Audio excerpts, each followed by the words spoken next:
I really feel like you gotta have a balance.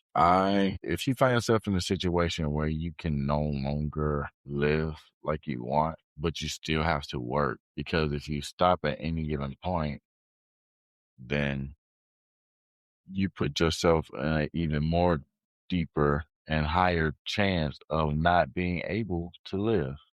Meaning, because you can't just quit your job. People are like, oh, you gotta find something better. Yeah, you do. You gotta find something better.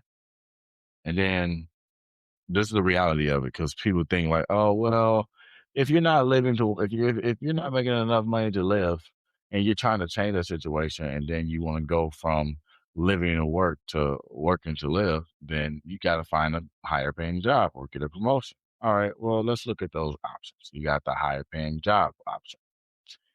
First, you gotta put your 2 weeks notice in. Okay. So that means if you are not saving correctly already, because that's why you're in a situation, because you don't have money to spend, which means you probably either got too much bills or not budgeting correctly on the stuff you're spending, whether you buy, you know, jewelry, or you buy liquor, your vices, gas, you budget. You're not doing none of that.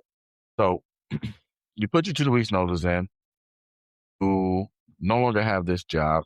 You get your last check. So now and this is you saying that you did that while finding a job. I don't want to put people in a situation where they haven't even found a job, because that's just even worse.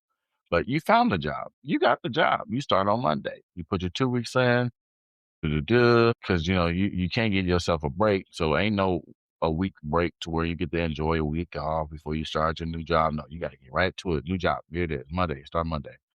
And you got to put your 2 weeks on in at the other job. Or are you just going to up and quit? That's your decision. But I'm going to say 2 weeks notice. So now you got to work 2 weeks, this job, starting on Monday at the other job. Initially, maybe you can't work it out, or you do work it out. But now you got to wait on the new jobs check while your old check is gone already, because you had to spend that. That's the reason why you need even more money. So now when you finally get in the position of working to live, is because you put yourself in a situation of hiring a higher job. Finding a job that pays you more, and hopefully putting the factor of budgeting. Because now with that higher paying job, you get to see, okay, now I'm making this much. This is this. This is this. I've been paying this on this and this. Okay, this leaves me with this much. However, you're getting paid nowadays. People get paid weekly every 2 weeks, but this leaves me with this much a week, or this much every 2 weeks.